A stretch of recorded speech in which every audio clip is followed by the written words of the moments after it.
ওম ত্র্যম্বকম যজামহে সুগন্ধি পুষ্টিবর্ধনম উর্বারুকমেব বন্ধনায় মৃত্যুর্মুক্ষে অমৃতাৎ।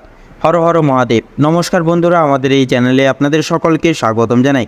কালপুরুষের রাশিচক্রের অষ্টম বিভাগের রাশি এবং মঙ্গল গ্রহ দ্বারা বিভাজিত গুণ সমৃদ্ধিপূর্বক রাশি বৃশ্চিক রাশি এবং বৃশ্চিক লগ্ন অনুমোদিত করে এই 2025 সালের জুলাই মাসের প্রথমার্ধ অর্থাৎ জুলাই মাসের 1 তারিখ থেকে শুরু করে 15ই জুলাই এই যে সময়কালটা বৃশ্চিক রাশির জাতক জাতিকাদের জন্য এক বিশেষ মহত্বপূর্বক এক সময়কাল হতে চলেছে।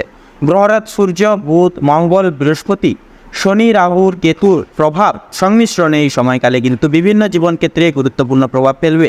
এই প্রত্যেকটা বিষয় জুড়ে কিন্তু আপনাদের কর্মক্ষেত্র, আর্থিক অবস্থা, প্রেম, স্বাস্থ্য ও পরিবারের অর্থাৎ পারিবারিক জীবনের উপর সেই প্রভাবগুলো কিন্তু আপনারা সম্পূর্ণভাবে আপনারা কিন্তু অনুভব এবং অনুভূতি করে চলতে পারবেন। তো প্রত্যেকটা বিষয় জুড়ে আপনাদের ক্ষেত্রে অর্থাৎ বৃশ্চিক লগ্নের ক্ষেত্রে আলোচনা করব কেমনভাবে কোন কোন দিক জুড়ে আপনারা লাভপ্রাপ্তি হতে পারবেন, কোন কোন বিষয় মারফতে সাবধানতা পরিগ্রাহ্য করে অবলম্বন করে চলতেও পারবেন আপনারা বা চলতে হবে। প্রত্যেকটা বিষয় জুড়ে আমরা কিন্তু হুবহু পুঙ্খানুপুঙ্খিকভাবে পুরোপুরিভাবে একদম আলোচনা করব। আমাদের সঙ্গে থাকুন, সম্পূর্ণ ভিডিওটি কোনো রকম কোনো প্রকার মূলত স্কিপ না করে পুরোপুরিভাবে অবশ্যই দেখতে থাকুন। সেহেতু বলবো বন্ধুরা, আপনারা যদি বৃশ্চিক লগ্নের জাতক জাতিকাগণ হয়ে থাকেন, সম্পূর্ণ পুরোপুরি রূপে ভিডিওটি দেখে ভালো লাগলে অবশ্যই আপনি লাইক করবেন, কমেন্ট বক্সে হর হর মহাদেব, জয় শ্রী শনি মহারাজের জয় অবশ্যই লিখে যাবেন। বড় ঠাকুর এবং মহাদেবের কৃপায় আজকের দিনটি এবং এই সম্পূর্ণ সময়কালটি আপনারা খুব শুভভাবে কাটিয়ে তুলতে পারবেন। জীবনে আপনারা বিপুল ধন সম্পত্তির অগ্রাধিকার হতে পারবেন। তো বন্ধুরা, অবশ্যই ভিডিওটি আপনজনদের সাথে শেয়ার করবেন, অবশ্যই চ্যানেলটিকে সাবস্ক্রাইব করে রাখবেন। তো চলুন বন্ধুরা, প্রথমেই জেনে নেব গ্রহের অবস্থান এবং গোচর সম্পর্কে। বৃশ্চিক রাশি অনুসারে 1 জুলাই থেকে 15 জুলাই 2025 পর্যন্ত। তো প্রথমেই থাকছে সূর্য। তো সিংহ রাশিতে অবস্থান করা সূর্য বৃশ্চিক রাশির 10ম ঘরে পড়ছে এবং 10মভাবে সূর্যের যে অবস্থান কৃতি সেটা কিন্তু আপনাদের ক্ষেত্রে কিন্তু কর্মক্ষেত্রেও আপনাদের কৃতিত্ব, পিতার স্থান বা কর্মক্ষেত্রে প্রভাব কৃতিত্ব বৃদ্ধি পাবে, সরকারি কাজে অগ্রগতিও কিন্তু দেখা যাবে। পাশাপাশি মঙ্গল কিন্তু মিথুন রাশিতে 8ম স্থানে অবস্থান করছে, অর্থাৎ মঙ্গল বৃশ্চিকের 8ম ঘরে অবস্থান করার কারণে ঝুঁকি, হঠাৎ পরিবর্তন ও গবেষণার ভর লক্ষ্য করা যাবে। মনোসংযোগ বৃদ্ধি পাবে, তবে অপ্রত্যাশিতভাবে সমস্যার সম্মুখীন হওয়ার সম্ভাবনাও কিন্তু রয়েছে। তো সেহেতু দুর্ঘটনা এড়াতে সাবধানতা একান্তই কিন্তু জরুরি হবে। এবারে থাকছে বুধ। বুধ কিন্তু 9ম ঘরে অবস্থান করছে আপনাদের ক্ষেত্রে, অর্থাৎ কর্কট রাশিতে, যা কিন্তু 9মভাবে বুধের যে প্রভাব প্রাপ্তির কারণে ধর্ম, ভাগ্য, উচ্চশিক্ষা ও বিদেশ সংক্রান্ত বিষয়গুলিতে উন্নতি ও যোগাযোগ বৃদ্ধি পাবে। যারা গবেষণা বা লেখালেখির সঙ্গে যুক্ত তারা অত্যন্তই কিন্তু সুবিধা পেতে পারবেন। তো এবার থাকছে বৃহস্পতি। তো বৃহস্পতি 8ম ঘরে অবস্থান করায় অর্থাৎ মিথুন রাশিতে অবস্থান করায় আধ্যাত্মিকতা ও গোপন জ্ঞান অর্জনের প্রবণতা অনেকটাই কিন্তু বাড়বে।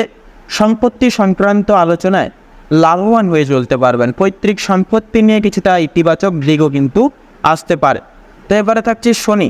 তো শনি কিন্তু 4র্থ ঘরে অবস্থান করছে আপনাদের ক্ষেত্রে, অর্থাৎ বক্রী অবস্থায় কিন্তু কুম্ভ রাশিতে থাকছে। তো পরিবার, গৃহস্থ জীবন ও মানসিক শান্তিতে কিছুটা চাপ সৃষ্টি করতে পারে বক্রী শনির প্রভাব। পাশাপাশি বাড়ির কাজ বা সম্পত্তি সংক্রান্ত বিষয়ে বিলম্ব দেখা দিতে পারে। এবারে থাকছে রাহু। রাহু কিন্তু 5ম ঘরে অর্থাৎ মীন রাশিতে অবস্থান করছে, যা কিন্তু আপনাদের প্রেম, সন্তান ও সৃজনশীলতার ক্ষেত্রে কিছুটা বিভ্রান্তি বা দ্বিধা কিন্তু তৈরি করতে পারে। প্রেমে ভুল বোঝাবুঝি এড়াতে একান্তই সতর্ক থেকে চলতে হবে, প্রত্যেকটা কার্যকলাপে মনোনিবেশ রেখে চলতে হবে। এবার থাকছে কেতু। কেতু কিন্তু কন্যা রাশিতে অর্থাৎ 11ম ঘরে কিন্তু অবস্থান করছে। 11মভাবে অবস্থান করায় আপনাদের ক্ষেত্রে লাভ, বন্ধু ও আশঙ্কার ভর একান্তই কিন্তু দেখা যাবে। কিছু পুরনো বন্ধু বিচ্ছিন্ন হতে পারে, কিন্তু আধ্যাত্মিক চিন্তায় অগ্রগতি একান্তই কিন্তু হয়ে উঠবে। তো এবারে যদি মানসিক ও শারীরিক স্বাস্থ্যের বিষয় নিয়ে কথা বলা হয়, এই সময় মানসিক চাপ কিছুটা বাড়তে পারে, বিশেষ করে পরিবার ও কর্মক্ষেত্র নিয়ে। তো শনি ও মঙ্গল উভয়ের চাপ তৈরি করতে পারে, তাই ধ্যান, যোগাভ্যাস এবং হাঁটার মাধ্যমে মানসিক ভারসাম্য রক্ষা করুন। চোখ ও হাড়ের সমস্যাও কিন্তু দেখা দিতে পারে, একান্তই আগে থেকে চিকিৎসকদের বিশেষ কিছু পরামর্শ আপনারা এনে রেখে চলুন। তো এবারে যদি আপনাদের কর্মগত ও পেশাগত জীবনের ক্ষেত্রে কথা বলা হয়, 10ম ঘরে সূর্যের অবস্থান কর্মক্ষেত্রে আপনাকে সুনাম এনে দিতে পারে। যারা সরকারি চাকরি বা প্রশাসনিক কাজে যুক্ত রয়েছেন আপনাদের জন্য সময়টা শুভ হবে। যদিও মঙ্গল ও বৃহস্পতির 8ম ঘরে অবস্থান কিছুটা হঠাৎ পরিবর্তন আনতে পারে, কিন্তু তা গবেষণা, বীমা বা গোপন প্রকল্পের সঙ্গে যুক্তদের জন্য লাভজনক হবে। তো তার পাশাপাশি লক্ষ্য করা যাবে চাকরির সন্ধানে থাকা ব্যক্তিরা নতুন সুযোগ পেতে পারেন। 7 জুলাই থেকে 14 জুলাইয়ের মধ্যে। তো এবারে যদি আপনাদের আর্থিক বিষয় এবং সাম্পাদিক বিষয়ে যদি কথা বলা হয়, কেতুর একাদশ ঘরে এই অবস্থান আয় ও লাভে অস্থিরতা সৃষ্টি করলেও বুধ ও সূর্য কিছুটা ভারসাম্য রক্ষা করবে। দ্বিতীয়ত, সম্পত্তি সংক্রান্ত আলোচনা বা ব্যবসায় বিনিয়োগ করতে চাইলে আইনগত পরামর্শ গ্রহণ করা বাঞ্ছনীয় হবে। তৃতীয়ত, ব্যাংকিং, বিমা বা ইডেন ইনভেস্টমেন্ট থেকে আয় হতে পারে। তো পাশাপাশি এবারে প্রেম এবং দাম্পত্য জীবনের ক্ষেত্রে কথা বলা যদি হয় বন্ধুরা, যেহেতু রাহুর প্রভাব পঞ্চম ঘরে থাকায় প্রেমের কিছুটা ভুল বোঝাবুঝি বা সন্দেহ কিন্তু সৃষ্টি হতে পারে। পাশাপাশি দাম্পত্য জীবনে কথাবার্তা সংযত থাকা গুরুত্বপূর্ণ, বিশেষ করে 5 জুলাই থেকে 10 জুলাইয়ের মধ্যে বৃশ্চিক লগ্নের ক্ষেত্রে। পাশাপাশি যারা বিয়ের কথা ভাবছেন তাদের জন্য 11 জুলাই থেকে 15 জুলাই সময়টা শুভ হবে। পাশাপাশি পারিবারিক ও সামাজিক জীবনের ক্ষেত্রে যদি কথা বলা হয়, শনি বক্রী হওয়ায় চতুর্থ ঘরে পরিবারের মধ্যে দায়িত্ব বৃদ্ধি পেতে পারে। পাশাপাশি মায়ের স্বাস্থ্য নিয়ে চিন্তা থাকতে পারে, বিশেষ করে যদি তিনি বয়স্ক হন।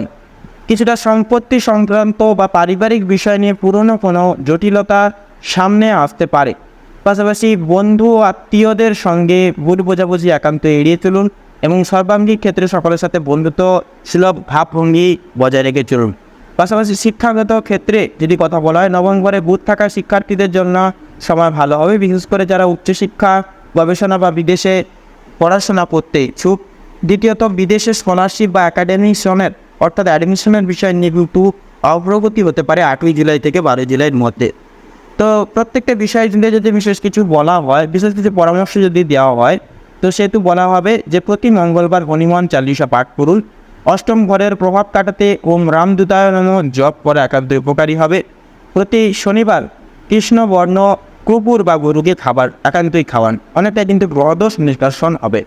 পাশাপাশি উপসংহার যদি কিছু বলা হয়, বৃশ্চিক রাশির জাতক জাতিকাদের জন্য এই জুলাই মাসের প্রথমার্ধটি মিশ্র প্রভাবপূর্ণ হবে।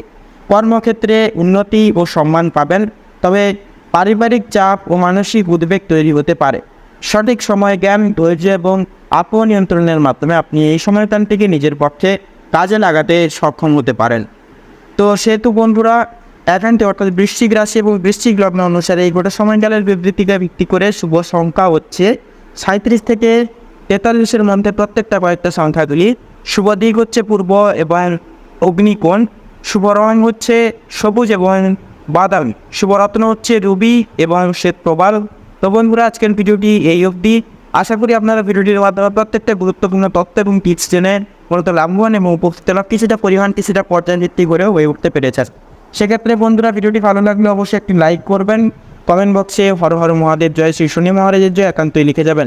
শনি মহারাজের কৃপা আজকের দিনটি এবং পুরোপুরি এই জুলাই মাসের এই সময়কালটি আপনারা খুব মনোগতভাবে কাটিয়ে তুলতে পারবেন। পাশাপাশি বন্ধুরা, অবশ্যই ভিডিওটি আপন বন্ধুদের সাথে শেয়ার করবেন। চ্যানেলে নতুন দর্শক বন্ধু হয়ে থাকলে অবশ্যই চ্যানেলটিকে সাবস্ক্রাইব করে পাশে থাকা বেল আইকনটি ক্লিক করে অল অপশানে অবশ্যই সিলেক্ট করে রাখবেন, যাতে করে এরকম আরও পরবর্তী প্রত্যেকটি গুরুত্বপূর্ণ তথ্য এবং আপডেটযুক্ত আপডেট সংশ্লিষ্ট ভিডিও মূলত সবার আগে সবার প্রথমে আপনাদের কাছে পৌঁছে যেতে পারে। আপনারা ভালো থাকুন, সুস্থ থাকুন, সতর্ক থাকুন। ঈশ্বরের কৃপায় আপনাদের জীবন সুখ স্বাচ্ছন্দ্যময়ভাবে গড়ে উঠুক। নমস্কার।